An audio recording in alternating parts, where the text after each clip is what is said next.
Olá pessoal, bem-vindos a mais um Pencast. E aqui é o Gabriel para lembrar vocês que essa é a segunda parte das histórias de mochilão do Lucas e do Vinícius. Lembrando também que na primeira parte nós tivemos aquele perrengue logo na chegada em Amsterdã, onde os dois se perderam. E teve aquela confusão em Berlim também, onde eles foram para uma festa num lugar distante e escuro e eles acharam que iam ser roubados lá. E agora, nessa segunda parte, nós vamos contar várias outras histórias, como a ida a Budapeste, Viena, Cracóvia e outras cidades. Vamos também falar do dia que o Vinícius teve mais medo na vida dele e quase virou caso de polícia na Alemanha. E também a melhor parte da viagem, que foi um karaokê em Amsterdã.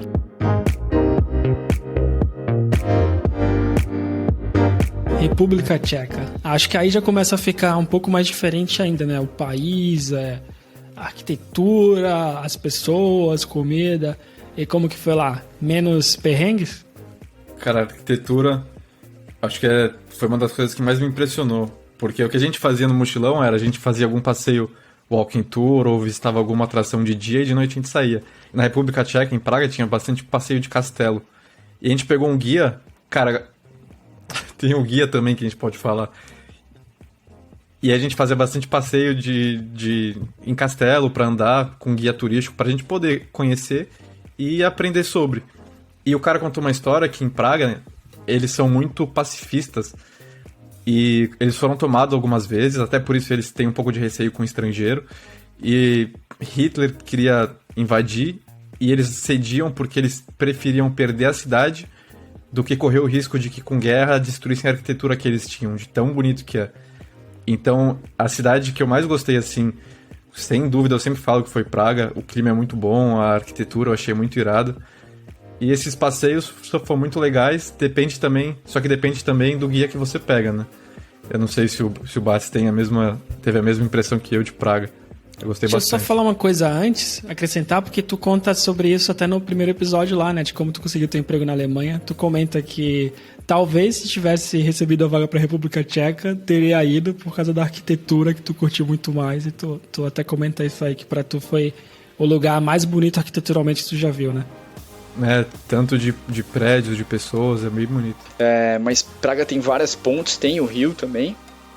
E é muito bonito lá. Foram várias coisas, assim. Eu achei o clima mais ameno lá, em relação a frio, assim. A gente pegou dias de sol muito legais, era muito bonito lá. Era um país muito mais barato do que os dois que a gente tinha passado. Então, pro bolso foi maravilhoso. A gente ficou num hostel muito bom, que era assim, 8 euros com café incluso, e o banheiro era incrível, as camas eram boas e, tipo, foi muito legal, foi uma experiência muito, muito da hora. Eu acho que vai muito da expectativa também, né, às vezes você tá esperando muito de uma Alemanha, de uma Holanda, e não tanto de uma República Tcheca, e chega lá e é muito da hora. E sobre os walking tour e a parte histórica, a Europa é história pura, assim, né? Acho que a gente falou um pouco disso agora sobre Berlim, mas muito da Europa e desses tours, eles giram em torno da Segunda Guerra Mundial e do nazismo, porque marcou muito. Mas todo lugar tem alguma coisa para contar sobre isso, e eu não imaginei que em Praga, na República Tcheca, a gente fosse ouvir tanta coisa sobre nazismo e sobre Segunda Guerra, e uma história muito legal lá, impressionante, da época que eles dominaram, que eles entraram, do Heydrich, que era o braço direito do Hitler, quando ele ficou lá dominando, e uma tentativa de assassinato dele lá, um atentado que ele sofreu. Então, assim, a história é incrível. Para quem curte história, a Europa é realmente um prato cheio, e é muito legal você saber que você está num lugar em que tanta coisa já aconteceu, né? É bem da hora, assim, é bem da hora se sentir ali no meio da história mesmo. E dessa parte da história, os caras falaram que, tipo, a ideia do Hitler era fazer Praga virar um museu ao vivo. De falar, aqui moravam os judeus, aqui era a casa deles. E outra coisa, além que o Bats falou, que eu lembrei agora, do hostel, foi o primeiro lugar que a gente pegou com máquina de lavar, né? Que era incluso. E isso também foi sensacional, porque a gente já estava acumulando, a gente não tinha ideia de como fazer. Em Amsterdã a gente lavou, eu não sei se a gente lavou em Amsterdã, mas em Praga tinha máquina de lavar, tinha café da manhã incluso, a gente conheceu um brasileiro também, a gente fez amizade com um brasileiro, então não eram só nós dois quando a gente saiu. Foi bem bacana, só tenho boas recordações de Praga. Tirando um guia turístico desses passeios que subestimou o nosso inglês, achava que a gente falava italiano. e no final não ganhou gorjeta, né? Como assim? A gente fez um free walking tour, né? Acho que a gente fez dois tours lá, não foi, Vini? Foram 2 tours, e aí no segundo, o primeiro guia foi muito legal. Foi esse tour muito da hora pelo castelo que a gente fez, o Castelo de Praga, e 2 horas de tour, assim, incrível, foi muito legal. E a gente fez um segundo tour, que se eu não me engano era pelo distrito judeu da cidade, ele passou por vários lugares, só que esse era um free walking tour, né, que é o que eles chamam lá de tip-based, né. E aí, cara, eu não fazia ideia dessas coisas, eu nunca tinha feito um tour, eu não sabia, eu nem tinha entendido no folder que eu tinha que dar a gorjeta pro cara. Mas assim, em geral a qualidade comparando os dois foi bem ruim, ele fazia umas piadas sem graça, ele tentou tirar uma onda da gente e a gente não gostou tanto. E quantos dias vocês ficaram lá? Praga acho que foram... Foram 2 ou 3, né? Foram isso aí. Acho que a gente não esperava que fosse um lugar tão legal e acabamos pegando poucos dias. Cara, eu assisto bastante, viu? Eu nunca fui. E vou te falar que não fui por causa da pandemia. Eu tava com viagem pra lá também, ia passar uns dias. No ano passado, em março, eu acho. E aí cancelou, mas espero em breve. Porque às vezes tem umas passagens muito baratas pra lá. Eu acho que eu ia, era tipo, sei lá, 30 euros, sabe? Assim. E... infelizmente cancelou, mas vamos ver se esse ano até o final dá. Legal, e de lá, pra onde mais vocês foram? Bom, saindo de lá, a gente foi para Budapeste, na Hungria, que era também muito perto de Praga. E é uma cidade muito bonita, também fiquei bastante impressionado, acho que eu não estava esperando um lugar tão legal assim. E nessa cidade, é legal falar disso, que eu tive uma situação meio inusitada. Falando do frio e tudo mais, claro, todos esses países estavam bastante frios e era um frio que a gente não estava acostumado. E eu, cara, não tinha, por exemplo, creme hidratante. Eu não andava com essas coisas, acho que eu não estava pronto para isso, né? Como vocês já perceberam. E eu fui tendo um ressecamento de rosto, de lábio. Em algum momento na Holanda a gente comprou o lip balm lá, a manteiguinha de cacau para dar uma hidratada no lábio. Só que o que estava me ferrando legal era a minha mão. As minhas mãos estavam ressecadas. E a minha mão esquerda é muito louca, ela estava assim, encarquilhada, parecia a mão de velho. E num ponto em Budapeste que quando eu mexia ela, eu flexionava os dedos, a pele rasgava de sangrar. E aí chegou num ponto crítico que eu falei, nossa, eu preciso comprar um creme hidratante, eu preciso fazer alguma coisa para resolver isso porque tá muito incômodo, tava feio. E aí foi até o que eu falei do inglês no começo do podcast. Quando a gente chega em Budapeste e tenta falar inglês com alguém no mercadinho local, ninguém sabia falar inglês. E aí eu falei, beleza, vou ter que procurar alguma marca famosa, alguma coisa conhecida ali, olhar pegar no olho alguma coisa e deve ser um creme hidratante. E aí eu cheguei no mercadinho e tal, comecei a procurar nas estantes, aí tinha lá uma parte da Nivea, falei, bom, beleza, tô em casa. Nivea, eu sei o que é. Aí você pega o rótulo pra ler atrás, aqui, né, normalmente no Brasil você vai ter lá português, inglês, um espanhol, né, aqueles 3 idiomas pra exportação. Lá era, sei lá, húngaro e holandês e qualquer outro idioma X, alguma coisa ali do centro-leste europeu. E eu falei, beleza, tá bom, não sei o que é, não sei o que tá escrito, mas vai isso mesmo. E aí quando eu cheguei no hostel pra passar, eu descobri que era sabonete líquido. Então eu comecei a esfregar a mão e fez espuma. Situações, faz parte. Eu usei esse sabonete líquido por uns 3 dias até conseguir comprar de fato o meu creme hidratante, mas deve ter ajudado. Detalhe que o sabonete resseca ainda mais a mão, né? Mas caramba, isso não é só o frio, né? Porque aqui também tem, em Portugal tem a água é um pouco diferente. Eu não sei se é Caucásio, eu não lembro, mas tem uma parada na água diferente que também eu sofri aqui. Até depois do banho, passava um tempo, a pele ficava tipo meio cinzenta, sabe? E aí eu percebi que também o vapor no banheiro, sabe? Às vezes ficava sempre manchado ali, meio cinza. Aí alguém, por acaso, comentou, também tava com creme aqui no começo, agora parou, mas eu tinha um cremezinho de mão, tá? Eu no trabalho, sobe cheiro de Dove, toda hora alguém olhava assim, que cheiro é esse? Eu falei, sou eu, desculpa, eu vou comprar um sem cheiro. Mas passei por isso aqui por um tempo até acostumar. E não tava frio, não era nem por causa do frio só, eu acho que era a água mesmo, sei lá. Eu sofri muito, eu acho que É, o ainda Vinícius muda- nem tanto, mas eu sofri bastante com isso. Era abril, era tipo uma primavera, né? E pra eles nem era o frio, assim, o ápice do frio. Mas, pô, eu sofri com esse negócio de ressecamento, foi difícil. O que eu sofri lá foram duas coisas, mas que não vão pro ar. Um, que eu não consegui achar de jeito nenhum um tênis pé, porque eu fui com um tênis só, de um mochilão. Então não levei outro tênis. Tu era o pra cara poder do andar. hostel, mano. Era isso. Eu era o cara do chulé, mano. mano. E eu sabia que eu era e eu não conseguia fazer nada, porque eu não achava. Eu só fui achar, eu acho que em Viena, eu fui achar um tênis pé, alguma coisa assim, porque não tinha em farmácia, eu não achava de jeito nenhum. E o Bate já tava me odiando, já, cara, mó fedido. Imagina, o dia inteiro andando com tênis, e aí não tem outro, e aí vai pra noite também com tênis. Cara, tava foda. E eu nem sei porque eu falei isso, porque do jeito que o Gabriel, eu acho que ele vai pôr no ar isso daí. Isso vai ficar. Mas fica a lição, né? Não, parece zoeira, mas Não, coisa fica a lição. importante. Eu também tinha um pequeno que eu viajava. Eu nunca pensei que seria importante assim, mas às vezes que eu ia fazer essas viagens que eu sabia que ia ficar andando inteiro, principalmente no verão, eu tinha um pequeno que eu levava também, mas eu nunca pensei que ia ser essencial, então dica importante aí. Pô, mas não Tem que ver dava os bagulho conta aconteceu. ter uma meia e Putz, ir trocando a cara, meia, só ir todo lavando a dia meia? com o mesmo Fica com tênis, chulé? não sei. Não. Porque a gente trocava a meia, só que a gente ficava o dia inteiro de tênis. E aí, E no sei lá, frio, tava e até insuportável quando já. faz um pouco de frio, mas tá com roupa aquecida, tu soa o pé bastante, sacou? Eu não sei explicar, mas é meio estranho. suando, né? A sensação seria porque tá frio, mas tu tá transpirando ao mesmo tempo, sabe?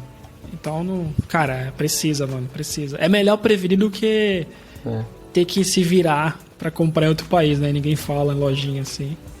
Sim. Essa É dica é sua, excelente. Gabriel, é sua. Professor O Pascoal. Bats agradece. Não, assim, eu não imaginava que um chulé pudesse ser tão agressivo, cara, quanto esse. Realmente era assustador. A gente entrava no hostel, ele tirava o tênis, ou fechava a porta, sei lá. Eu tava esperando a gente ser Cara, expulso. e imagina, a gente já procurava a janela, porque eu sabia que tava assim também, não era... Eu não tava confortável com a situação. Coitado, eu tava caraca, mesmo com vergonha, né? Tem que tirar o tênis. Tava, Mas, mano... tava. Não tinha o que Não, fazer. mas Desodorante não naqueles resolvia. lugares que tu lavava, eu colocaria dentro da máquina, porque tu tem aquelas coin laundry, sabe? Então, mas eu tinha que usar o tênis, não tinha como secar. velho. E eu não pensei nisso também. Tu ia ter que esperar lá. Eu só tinha um tênis Porque, pro tipo, mochilão. meia horinha pra lavar, meia horinha pra secar.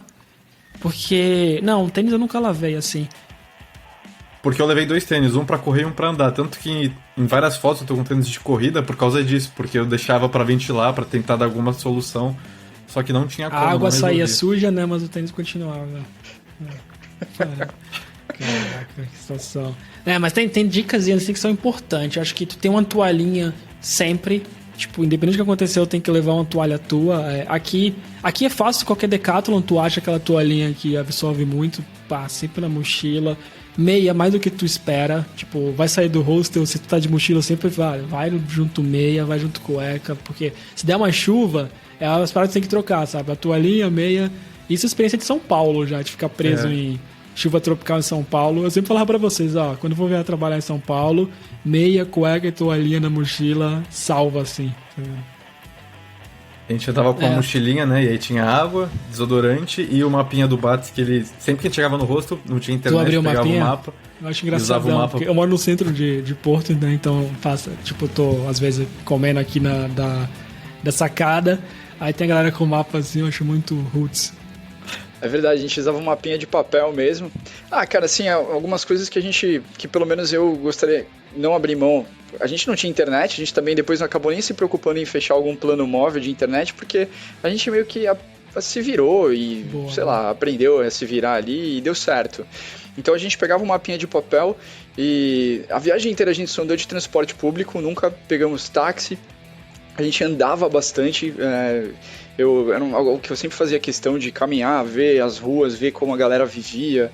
Mesmo que fosse ali aquela parte mais comercial, mais centro, era legal ver o local, os locais, ver como eles viviam, como se comportavam. Eu sempre pirei nessa coisa assim de mergulhar na cultura e de mergulhar na vida das pessoas ali.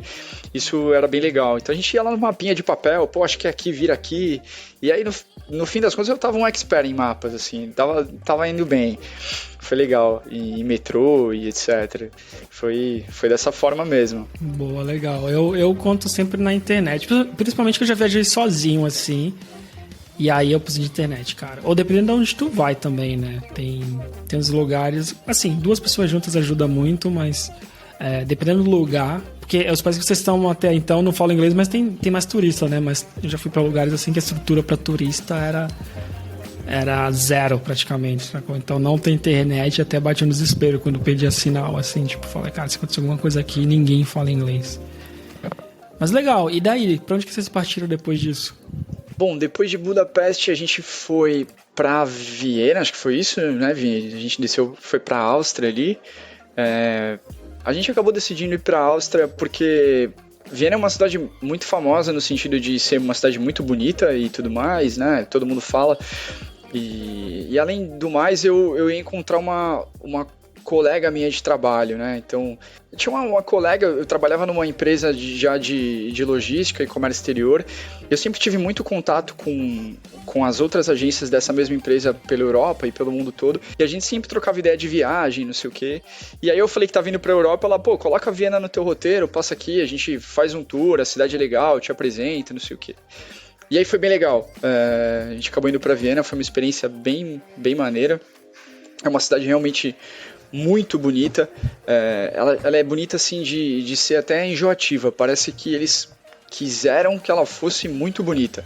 Então todo lugar tem um monumento, tem alguma coisa que brilha, tem um detalhe dourado, tem uma pilastra, uma coluna maneira. É uma cidade bem impressionante, assim. E ela é bem cara, né? Ela entra aí no hall de cidades caras do tipo Amsterdã e acredito que Paris. Ela é uma cidade bem cara, mas foi bem legal a experiência lá também. Foi bom que em Viena a gente conseguiu separar um pouco, não aguentava mais ver o Bats, então ele foi pro date dele com a colega do trabalho. Eu aproveitei pra ir correr no palácio lá, que a gente tinha ido um dia antes. E aí foi, cara, o que o Bats falou, foi em Viena também que a gente teve a recomendação do cara do hostel pra ir pra uma festa, e acabou que parece que ele queria vender os nossos órgãos. Eu ainda acho que ele tinha alguma parceria com os caras da festa, porque era um lugar totalmente hostil que a gente foi. Não era nada a ver a nossa cara, não sei por que ele recomendou pra gente ir lá. A gente ficou 5 minutos só pra não acharem que a gente tava com medo, por mais que a gente estivesse morrendo de medo de estar lá. Pegamos uma cerveja e saímos fora com barulho de briga, 2 caras saindo na mão, com garrafas, eu acho. Foi bem hostil, assim, mas foi legal pra conhecer o outro lado da cidade. Teve outras baladas também que a gente... Teve uma balada que a gente foi, que eles tinham um carimbinho na mão, a gente ficou tentando não lavar durante a viagem pra ter o carimbinho, que a gente achou muito irado. Porque no Brasil não é assim, e lá em umas baladas aqui na Europa, quando você entra, você tem um carimbinho pra saber que você tá na balada. A gente foi bem legal, foi uma experiência bem, bem bacana em Viena. Foi bem legal mesmo. E tô lembrando aqui de quando eu tava com essa colega, ela falou, pô, vamos tomar um café. Eu vou te levar num lugar que é um café, ele fica em cima do morro e a gente consegue ver a cidade inteira. É um lugar muito legal, assim. Sei lá, tipo um terraço aqui em Santos, vai. Então era um restaurante meio fancy, assim, meio caro. Mas era tipo um café. Ela falou, o que você quer aí? Hoje você tá na minha conta, eu te pago. Eu falei, eu quero um café simples, não sei o que. Aí eu lembro de olhar pro bar e tinha uma placa, assim, grande, tipo, café brasileiro aqui. Então, assim, eles anunciando a qualidade do café brasileiro. Aí eu falei, puta, que legal, cara. A gente, às vezes, não tem a dimensão da qualidade sei lá, né? Entrando nessas brisas, assim. Eu falei, pô, que da hora. O produto brasileiro aqui sendo vendido como uma puta coisa premium. Muito, muito boa. E é provavelmente o melhor café brasileiro que eu já tomei e não foi no Brasil. Então fica aí esse relato. Saindo dali, depois de Viena, foi bem legal e tal, estadia na cidade. A gente pegou um dia de chuva. Acho que foi a primeira vez que a gente pegou chuva na Europa.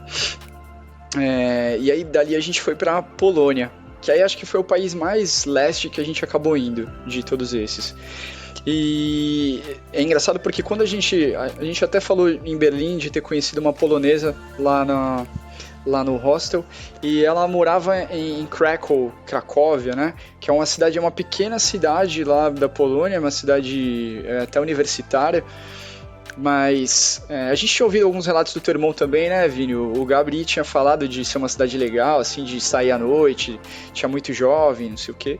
A gente fez questão de incluir essa cidade no roteiro e de conhecer um outro país, mas acabamos indo para Krakow para conhecer, até reencontrar essa menina que a gente conheceu. E, enfim, a Polônia foi uma experiência legal, a gente acabou aproveitando essa estadia lá para conhecer o campo de concentração de Auschwitz. Essa é uma experiência que é bem forte, ela é bem marcante, assim. Eu não vou dizer que é uma experiência boa, é bem estranho descrever essa experiência, mas eu acho ela muito importante dentro da nossa trip. Eu acho que seria legal se todo mundo fosse uma vez, pelo menos, para passar por isso, porque é uma avalanche de informação, de história, de reflexão, mas é um rolê bem pesado. É muito forte as cenas de você ver o couro cabeludo do pessoal, roupa, pijama, brinquedo. E aprender sobre história também. Por exemplo, eu não sabia que os judeus, eles no começo, eles iam por espontânea vontade pro campo de concentração. Tinha muita campanha de marketing para fazer eles irem para lá, falando que era um lugar bom para ir. E foi muito pesado, mas é bom de refletir, de ver. Não pode esquecer nem a história. E uma coisa que eu lembro que aconteceu também lá, que foi quase um perrengue, eu esqueci minha mochila, porque quando você entra, você deixa a mochila num locker room lá. E eu esqueci, tinha passado a hora que tava pra abrir, e não tinha mais ninguém, e a gente ficou desesperado. Pô, deixei minha mochila aqui, e agora? Vou ter que voltar amanhã? Como que eu faço? Foi um perrenguezinho. E eu lembro que Polônia, a gente também foi, além do Gabriel, essa menina que saiu mais à vontade do banho lá em Amsterdã, ela tava com o namorado. Eu acho que era isso, né? Eles eram poloneses, e eles falaram, cara, vai pra Polônia, é muito legal, vale a pena. E foram duas coisas que me chocaram muito nessa viagem. Uma foi Auschwitz, e outra foi uma experiência com racismo muito gritante, muito forte que aconteceu na Polônia. Eu não fazia ideia como que era aqui na Europa. Foi muito do nada, e eu me choquei, o Lucas também se chocou. A gente tava... Na hora de ir embora da Polônia, a gente ia voltar pra Munique, se eu não me engano. E a gente tava perdido, como sempre. E tava com medo de perder o trem, tinha horário. E a gente pediu informação pra uma mulher que tava passando. Uma mulher, assim, típica europeia, loira, olho claro. E ela falou, ó, beleza, eu tô indo pra estação também, é só seguir que vocês vão comigo. E a gente foi andando com ela, eu acho que era uma caminhada de 20 minutos, 30 minutos, e a gente começou a puxar assuntos, natural. E ela começou a falar que ela era vendedora, que ela tava vendendo uns perfumes, a gente não queria comprar. E do nada, eu juro, do nada, ela começou a falar, cara, e os negros, por que eles estão aqui? Como se fosse pra puxar conversa. Eu morei na Inglaterra um tempo e eu trabalhava com um negro. E ele sempre fazia questão de me deixar em casa, porque era caminho pra casa dele. Eu não queria que ele estivesse aqui. Por que ele tá aqui? Ele não tinha que estar nesse continente. Por que ele não volta pra casa? E a gente ficou sem reação. A gente não sabia o que fazer, foi muito, muito chocante. E ela começou a dar mais ênfase nisso. E assim, era um papo pra ela de quebrar gelo, porque ela nunca viu a gente na vida. Ela tinha acabado de conhecer, não sabia quem a gente era. Isso que é o mais bizarro, quer saber? Cara? Vou quebrar o gelo com os brasileiros, vou quebrar o gelo com os brasileiros, vou ser racista aqui. E aí foi uma coisa que eu não esperava. E depois, morando aqui mais, ainda, infelizmente, tem bastante gente que pensa desse jeito. Talvez porque tu tá em cidade pequena? Não. Ô, Vini, mas eu lembro de a gente ouvir lá que a Cracóvia, ela era um país, uma cidade... Tem muita miscigenação, mistura, né? Exatamente. Todo mundo é igual, todo mundo é loiro de olho claro lá. É muito engraçado, realmente, o Lima, o que tu falou, foi bizarra a conversa. A gente não sabia como reagir diante da naturalidade com que ela falou, como se aquilo fosse muito normal que ela estivesse falando. Eu não sei se ela imaginava, eu nem lembro se a gente falou que era brasileiro ou se ela imaginava. Acho que a gente falou. Mas assim, ela falou de uma forma tão natural, ela ria, falou até com uma inocência que era esquisito, a gente não sabia o que fazer. Porque, primeiro, ela estava ajudando a gente ali, estava dando informação, mostrando o caminho, e aí ela falou um absurdo daqueles, e aí acho que esse momento derrubou mais um mito que eu tinha do europeu em relação ao Brasil, e, nossa, eles são tão superiores, né, a gente é tão retrógrado. E aí eu vejo o quão a gente é avançado. É claro que tem muito ainda a se fazer por esse assunto, por esse problema, mas o jeito que ela falou ali foi um negócio tão antigo, cara, a gente ficou bem assustado. Depois a gente ficou até debatendo e falando sobre, mas parecia muito ignorância, assim, de um povo que não teve muito contato, não teve muita mistura e tem esse repúdio, não sei dizer, mas foi uma situação muito, muito esquisita.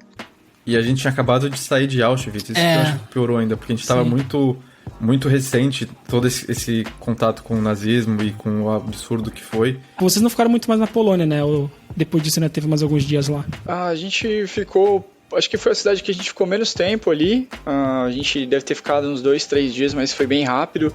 Acho que esse foi o ponto alto, assim, da Polônia. A gente pegou uns 2 dias de chuva ali, e chuva com frio caraca, difícil de lidar. A gente foi algumas baladinhas ali, não sei o que de noite, mas de conhecer, de ponto turístico, acho que foi o campo de concentração. E dali a gente foi pra Munique. Aí voltou. Então a gente voltou pra Alemanha. Legal. Ali a gente já estava no fim da viagem, seria a nossa última parada antes de voltar para Amsterdã. Então, seguindo aquilo que eu falei, a gente já estava bem confiante, bem relaxado, bem à vontade em estar fora de casa, de ficar trocando de cama a cada 2, 3, 4 dias. Então, a gente já estava bem confortável com aquela rotina de chega no hostel, pega a chave, sabe onde é o banheiro, pega um mapa, já estava tudo bem programado. E aí em Munique... Só um parênteses. Pode falar. Eu já tava com o tênis pé lá, então já tava bem melhor mesmo a viagem. E, cara, a gente chega em Munique, é uma cidade, assim, ela é bem diferente de Berlim, né? Berlim sendo a capital, então é uma cidade já mais cosmopolita, mais com cara de São Paulo, aquela multidão nas ruas, aquela galera indo trabalhar, grandes avenidas, não sei o que. E Munique tem uma cara já mais, eu não vou dizer rural, mas é uma cidade um pouco mais, sei lá, uma cidade um pouco mais cultural, um negócio mais tradicional alemão. Então, assim, a gente via aquela arquitetura alemã bonitinha, tipo Campos do Jordão, aquelas casinhas, e uma galera um pouco mais lenta, um pouco mais relaxada. Ele tinha um clima muito diferente da capital, então parecia até outro país. Parece que é a Alemanha mesmo. Eu falo que tem cidades, Berlim, Hamburgo, não parece que é a Alemanha, parece que porque é uma cidade muito mais cosmopolita, globalizada, tem muito estrangeiro que vem trabalhar, vem morar. E Munique era muito mais alemão, essa arquitetura mais típica. E foi aí que a gente já estava mais confiante, não trancava mais o armário, eu deixava o dinheiro no rosto, eu não me preocupava tanto. E foi onde aconteceu uma das histórias mais marcantes da viagem, que eu falo com certeza que foi o dia que eu fiquei com mais medo na minha vida inteira. E foi assim, eu tava com medo de... Cara, eu vou deixar o Batos falar porque ele foi protagonista dessa história. E vale muito a pena para vocês que estão escutando, porque não dá para acreditar o que aconteceu. Eu vou introduzir aqui o que aconteceu, que a gente saiu pra uma balada, voltamos e a gente já tava mais malaco de mochileiro, então a gente já comprava comida, comprava suco, comprava as coisas pra não ficar gastando tanto. Antes de sair, fazer um pão com mortadela, com queijo, alguma coisa, tinha um suco pra tomar. E a gente chegou da balada, o Batos foi tomar um suco e ele veio me zoar, veio conversar comigo. Pô, o que aconteceu? Tu tomou meu suco? Eu falei, não, cara, não tomei não. Ele falou, cara, que estranho, mano, porque a gente saiu, tava cheio o suco, porque eu tava na vontade de tomar quando chegar, e agora tá quase acabando. O que aconteceu? E além disso, ele reparou no dia seguinte que tava faltando euro na carteira dele. Uns 300 euros, né, Bates? Tinha sumido. E assim... E no hostel a gente tava em um quarto compartilhado, mas só tinha uma pessoa. E o nosso quarto era meio que no porão, era muito afastado dos outros. Então a chance de alguém que tá em outro quarto ter entrado era muito pequena. E você tinha a chave, se eu não me engano, pra poder entrar. Ou seja, o cara que roubou o Bates tomou o suco, era o único alemão estranho que tava com a gente. Era um cara muito estranho. Ele tinha uma rotina que ele acordava cedão, ele tinha um sapato que ele sempre engraxava, colocava o sapato e saía. Não falava nada, a gente tentou puxar o assunto, ele não respondeu. E a gente pensou, cara, eu não acredito que a gente tá passando por isso. Última cidade, na hora de ir embora da viagem, tem que passar por uma situação dessa. A gente que veio de Santos, que é Charlie Brown, acho que o Outkick Break, não dá pra deixar assim. E aí o resto o Bates pode contar com mais propriedade. Acho que é isso. Assim, é bom deixar claro que o excesso de confiança é perigoso. Então eu cheguei num ponto de confiança que eu deixava as coisas dentro do armário e não trancava, ou não me preocupava em trancar.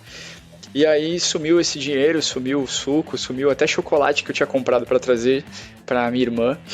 E aí aquilo é meio revoltante, né? E aí, assim, foi o que ele falou, a gente tava num quarto bem isolado, só tinha esse cara que era um cara muito esquisito, ele não falava inglês, ele não se comunicava, ele era bem mais velho que a gente.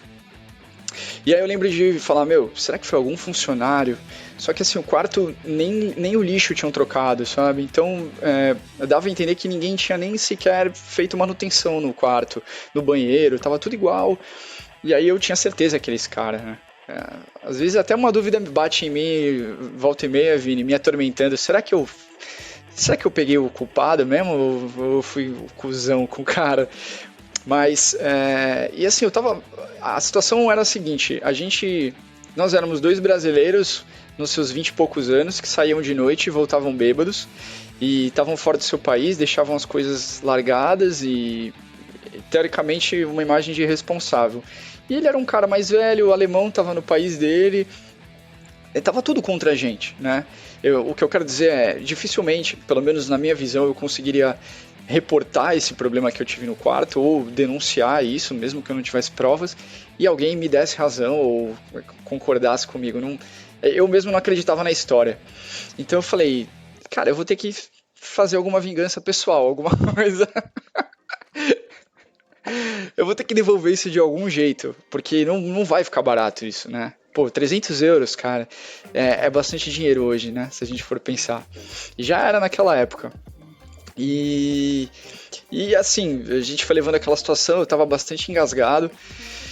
E no dia que a gente foi fazer o check-out, ele tinha um tênis, um Adidas, assim, maneiro, um puta tênis legal.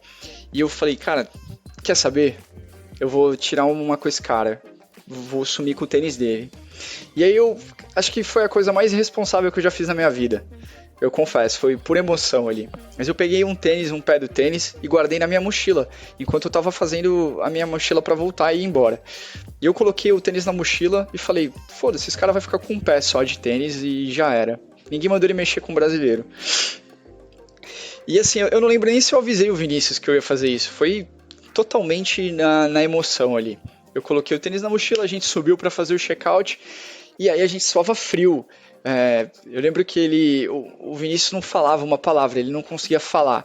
Ele estava muito nervoso e eu estava igualmente nervoso, só que eu tinha pensado naquele cenário e falei, cara, eu já fiz, agora eu tenho que lidar com o que eu fiz. A gente fez o check-out, a gente levou uns 5 minutos para fazer o check-out, mas pareceu, 3 horas. A gente só tinha que sair dali o mais rápido possível. Esse cara, ele estava dormindo. Então o tênis ficava embaixo da cama, ele estava deitado na cama dele dormindo. Eu peguei na maciota ali o tênis, coloquei na mochila. E aí eu falei, bom, o cara tá dormindo, não vai acontecer nada.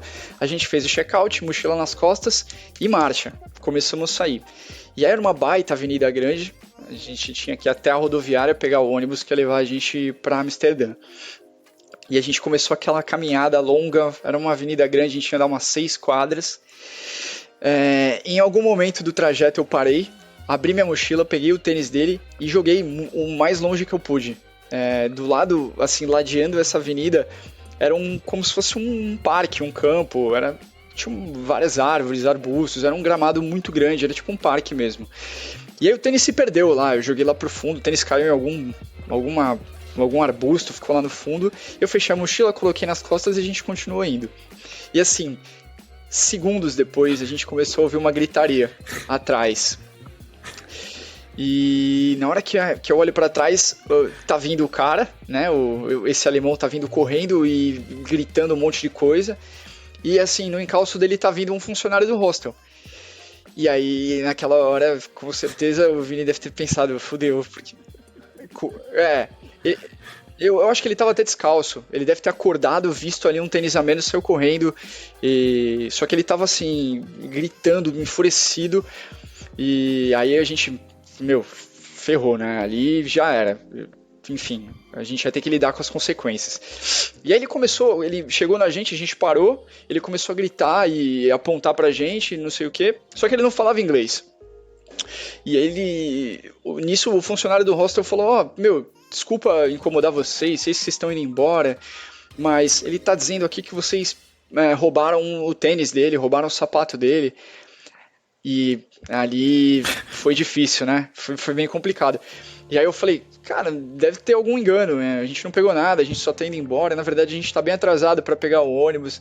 A minha cara devia estar, assim, branca, lívida. Eu devia estar com a cara do mentiroso.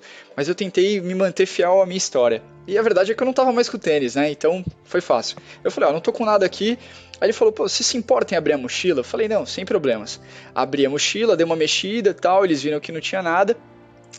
E aí nisso eu falei, e aí eu reforçando, né? Falei, a gente tá bem atrasado, a gente realmente precisa ir embora, o ônibus tá pra sair e a gente não tem como remarcar e tal. E nisso o cara gritando, e eu até cheguei a pensar que a gente ia partir pras vias de fato. Do tipo, ele tentar agredir a gente, sei lá. A gente abriu as mochilas, o Vini não falava uma palavra, Ele abriu a mochila, mostramos que não tinha nada, fechamos, colocamos nas costas e saímos. A gente foi embora, né? Na verdade, antes da gente ir embora, encostou uma viatura de polícia. Parou uma viatura, porque... Não, aí que você separa os meninos dos homens. Quando parou o carro de polícia, aí ali eu entreguei os pontos. Falei, cara, agora não vai ter jeito. Porque o cara, o alemão, ele tava fazendo muito barulho, ele gritava, ele esbravejava, quem via de fora percebia que tava tendo uma treta, ele tava tendo algum desentendimento grande. Na hora que o carro de polícia parou e o policial desceu, ele perguntou em alemão, e aí, tá acontecendo alguma coisa? O que tá vendo? E aí o funcionário do hostel lá, o recepcionista, ele intercedeu, ele falou, não, tá tudo bem, a gente já se resolveu aqui, e meio que apaziguou. Aí o policial olhou, achou esquisito, entrou na viatura e saiu. A gente colocou as mochilas nas costas e marcha, seguimos. Uma das meias do que estava dentro do tênis caiu, eu acho que ele viu, ele achou lá e conseguiu rastrear o tênis, mas nisso a gente já estava longe, a gente já estava andando muito rápido. E aí a gente não trocava uma palavra, eu e o Vini, a gente não trocava uma palavra, os dois assim, totalmente desesperados, tremendo da cabeça aos pés, e finalmente chegamos... Fala, Vini.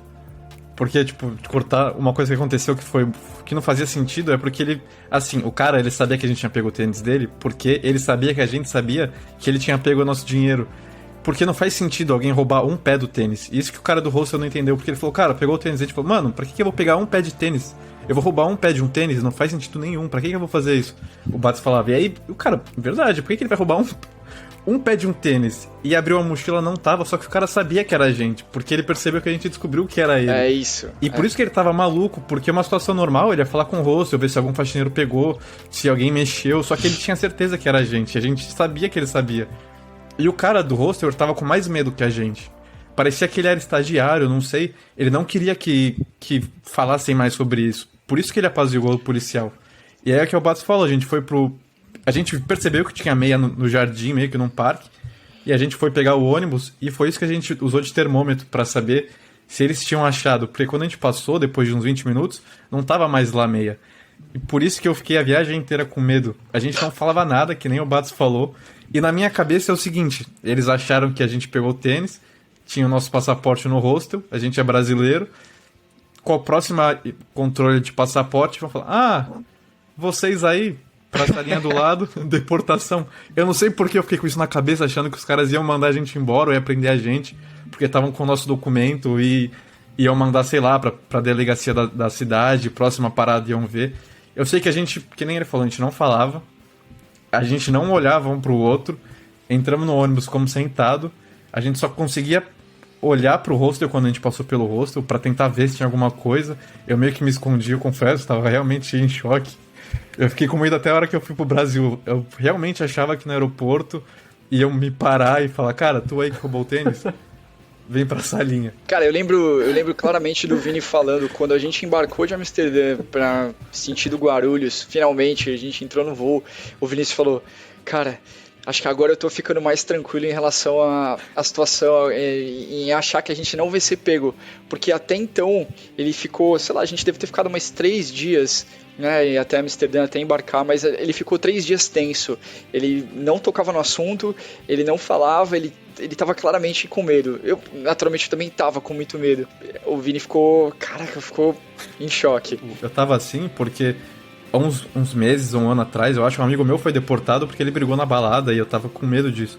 E eu lembro que, tipo, a gente conversou sobre isso, o Bates pegou o tênis, botou no casaco e a gente falou, é isso. E era muito cedo o nosso ônibus, a gente não esperava que o cara fosse acordar. Só que ele acordou, tipo, era 6 horas o nosso ônibus, alguma coisa assim. E não era pra ele estar acordado. Ele acordou, deu todo esse problema. Bom que ele achou o tênis dele, a gente... Não façam isso, a gente foi muito irresponsável. E aí, depois disso, era o final já. Bom, então aí a gente pegou esse último ônibus saindo de Munique, voltamos para Amsterdã, o voo de volta ia partir de Amsterdã, e aí a gente... foi legal voltar para lá, porque era um lugar que a gente já conhecia agora, dava uma sensação de ser local, né? E a gente ia ficar mais 2 dias, e depois de passar por tudo isso, a gente falou, vamos só curtir agora, relaxar um pouco, tirar uma onda, nada de fazer tour e conhecer museu e nada disso. Vamos só dar uma relaxada, descansar, se divertir, a gente sabe o que é bom aqui, sabe o que é legal de fazer de novo, e vamos ficar tranquilo para voltar pro Brasil, né? Ainda mais depois de tudo isso que tinha acontecido em Munique.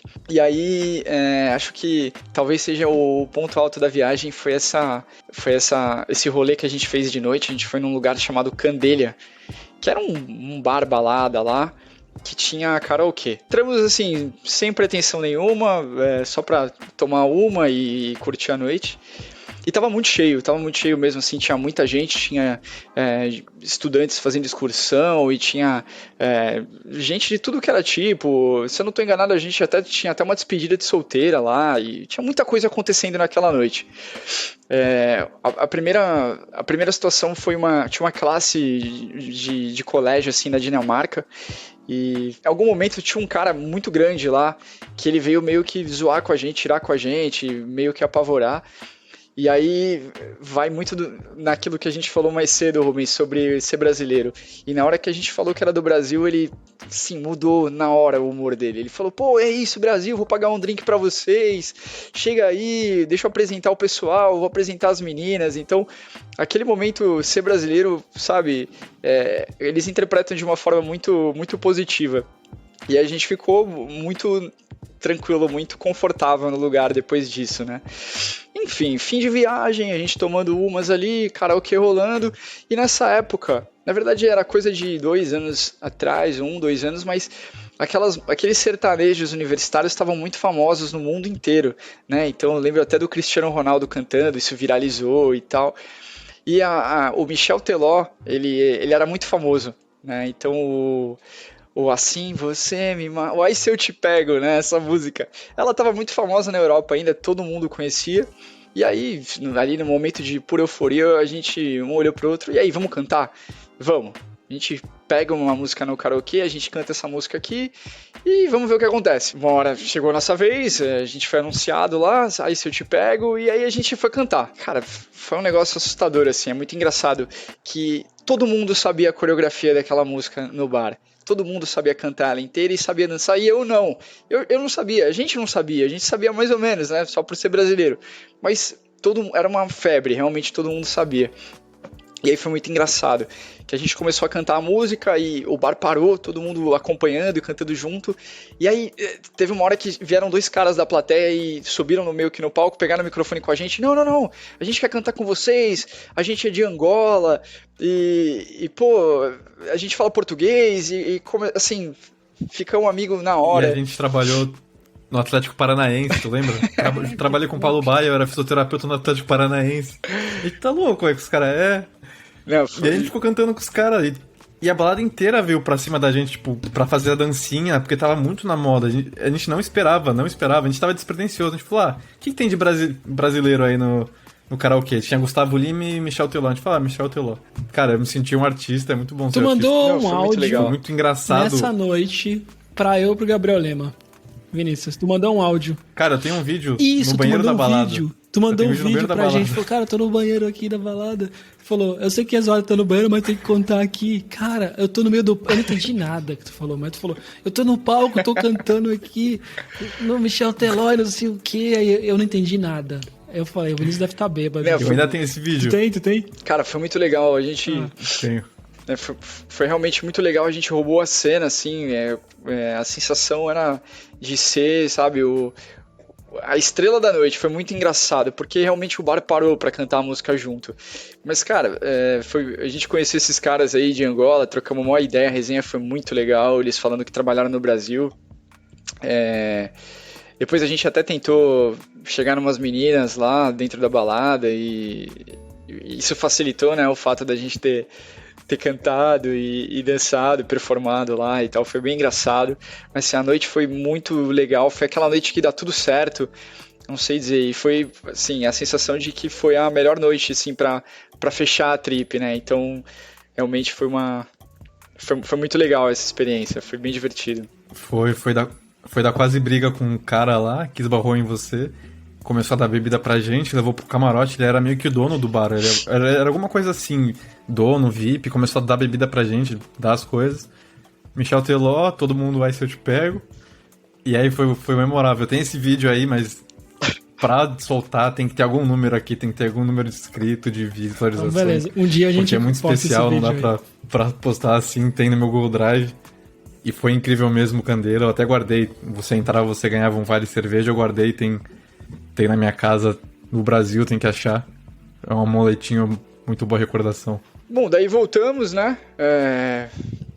Tudo que é bom acaba, foram quase 40 dias aí de trip, assim, de verdade é cansativo, acho que você sai com a mente vazia, sai com a mente relaxada e descansada, mas o corpo moído, né? Porque você nunca para, você está sempre em movimento, você nunca consegue de fato descansar. Então a gente estava sempre andando, sempre conhecendo lugares e muito cansado, né? Naquela hora acho que bate tudo aquele cansaço acumulado, na hora que você senta na poltrona do avião e fala, pô, finalmente tô indo para casa. Mas lê do engano, né? A gente ia fazer uma escala no Marrocos que teoricamente era de 1 hora e no fim das contas o voo tinha sido antecipado, a gente acabou perdendo o voo e ficamos 24 horas no Marrocos. E foi uma experiência péssima. O aeroporto não tinha nenhum tipo de conforto, de comodidade, não tinha internet, banheiros muito ruins. Só falavam francês lá, impossível achar alguém que falasse inglês. Então eles falavam árabe ou francês. Tinham militares rodando o saguão do aeroporto com fuzis no momento, assim, todo o tempo. Toda hora tinha alguém com um fuzil meio que empunhado. Então a sensação era muito desconfortável, a gente passou assim maus bocados lá, né? A gente tinha a opção de sair de lá e dormir num hostel e tudo mais, mas seria talvez assim até pior sair de lá para depois ir para um lugar que, putz, não teria tanta estrutura, então a gente ficou um pouco receoso de sair. Aí a gente passou a noite lá, meio que agarrado nas mochilas, foi bem, bem ruim. A gente tava com medo de sair porque ninguém falava inglês, então na nossa cabeça a gente ia sair e ia se perder, ou não tinha internet, a gente podia perder o voo. O problema é que a escala de Amsterdã adiantou, e aí a gente teve que ficar um dia antes. A escala adiantou, mas o voo final não. E a gente avisou pra nossa família que tinha adiantado, só que aí a gente não tinha internet, eles estavam achando que a gente ia voltar naquele dia pro Brasil. Eu lembro que depois que eu não cheguei em casa, minha mãe falando, cara, onde você tava? Eu tava desesperado. Eu comecei a falar com uma amiga minha que trabalha no aeroporto. Ela falou, não, Dorothy, não tem nenhum voo pro Brasil de Marrocos hoje. Não tem nada. Imagina pra mãe, pro pai, os filhos 40 dias fora, e aí do nada o voo dele some, não consegue falar, incomunicável. Eu nem lembro como o Batistotti conseguiu mandar uma mensagem pra mãe dele. Eu acho que mandou um SMS, e aí do nadaço foi... Cara, foi o pior dia da minha vida, assim, certeza, de desconforto, porque, que nem ele falou, o tempo todo com a mochila, não tinha nada pra comer, não tinha restaurante, não tinha nada, tinha uns sanduíches que você podia pegar daquelas máquinas, ninguém falava inglês, era tudo francês, e assim, pode até ser preconceito por eu não conhecer e não entender a língua, mas parecia que eles eram agressivos, o povo. Eles falavam gritando, gesticulando, eles eram muito agressivos com as mulheres, que nem o Lucas falou, militares com arma o tempo todo. Então a gente revezou na hora de dormir. Foi bom que eu li um livro inteiro nesse dia. Eu li o Monge Executivo, eu lembro. Eu não consigo lembrar nada desse livro, eu acho que eu li só pra passar o tempo. Mas foi isso, a gente voltou pra casa depois, e aí minha mãe buscou a gente no aeroporto lá, aquele cafezinho da manhã em Guarulhos foi maravilhoso. De queijo tem ali, né? Foi incrível. Foi. Mas esse dia no Marrocos eu prefiro esquecer. Tanto que o imã que eu comprei, eu sempre comprei um imã dos países que eu fui. O do Marrocos, da Casablanca, eu não coloquei na geladeira porque eu não queria lembrar do que a gente passou lá. Foi difícil. Cara, aí foi isso, mano. E que nem eu falei no meu primeiro episódio aqui, foi o que fez eu mudar a minha cabeça e querer ir pra Europa. Eu só posso recomendar quem tiver a oportunidade de ir pra um mochilão, vá. Pensa em tudo que a gente falou nesses conselhos, tênis pé, lave o bucal pra manteiga de cacau, hidratante pra mão. E vale a pena, esses perrengues são história, depois vocês podem contar num podcast também. Vale muito a pena e foram 40 dias sensacionais. E com o Lucas também foi maravilhoso. Tem essa pulseirinha aqui até hoje. Não é original, mas é desse mochilão. E só posso recomendar, quem puder vá. E agradecer o Lucas pelo tempo agora, foi muito bom. Acho que a gente nunca tinha passado direto assim, né? O pente fino na viagem. Sempre lembra as histórias, contando os momentos mais propícios. Mas relembrar tudo, tem algumas que a gente não contou. Vai ficar para um episódio depois. Foi bem divertido. Realmente foi muito legal relembrar tudo aqui. Tem coisas que, cara, a gente não relembra. Você foi falando algumas coisas que eu não lembrava. Às vezes a gente perde um pouco a memória na questão de cronologia também, do tipo, o que aconteceu primeiro? Peraí, teve esse detalhe. É muito engraçado ficar relembrando. Eu não conseguia ter lembrado tudo sozinho. Assim, o que eu deixo de recado até para contextualizar um pouco, eu lembro que nessa época minha vida tava uma bagunça e eu tinha acabado de ver aquele filme Into the Wild, né, a natureza selvagem.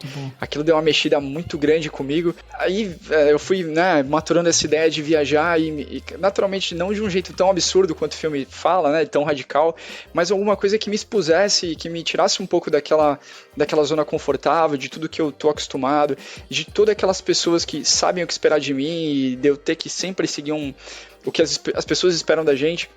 Então eu queria ir para um lugar que eu pudesse talvez ver minha vida de uma terceira perspectiva, sabe? De repensar algumas coisas e serviu muito para isso, sabe? Então eu acho que a minha sugestão é para as pessoas, assim, não negarem alguma experiência dessas, que pode ser de perrengue ou desconfortável, como foi várias vezes durante a viagem, mas também foi puta enriquecedora, foi boa, foi engraçada, foi, assim, abre a cabeça de uma forma muito legal, né? E ao mesmo tempo que você percebe que o mundo é imenso, muito grande, muitas formas de pensar, ele também ele é pequenininho, assim, o fato de você estar no Brasil e você também num país de terceiro mundo não te coloca às vezes abaixo de uma Europa, tem muita coisa que a gente faz boa, que a gente é muito bom em algumas coisas, tem coisas que a gente é muito evoluído, muito já desenvolvido também, e essa troca de ideia é essencial.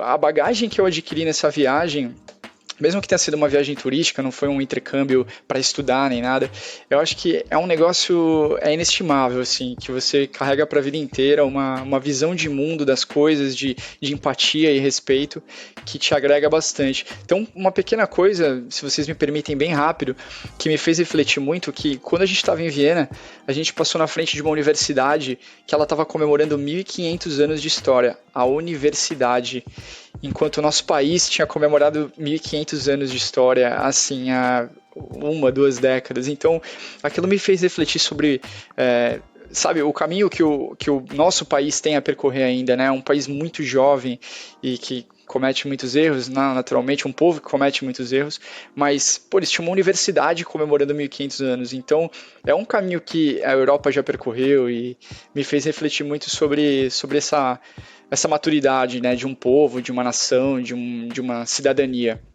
Mas tudo que eu posso dizer é que eu recomendo 100% para que quem tem a oportunidade de sair e se jogar, o faça, porque é um life changer, né, um divisor de águas aí. Acho que uma coisa também que eu fico pensando muito quando vocês foram falando, né, e até nas viagens que eu fui fazendo aqui, é que eu acho que não só eles têm muito mais história, porque o país, né, tipo, o continente em geral, ele já vem escrevendo a sua história há mais tempo, né? Registrando as coisas, então a gente consegue visitar isso.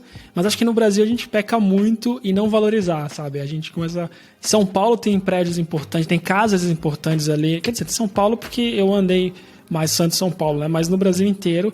Mas, tipo, a gente não tem esse walking tour, assim, né? Ou pelo menos a gente não tem nada que desperte na gente essa curiosidade, sabe? Então...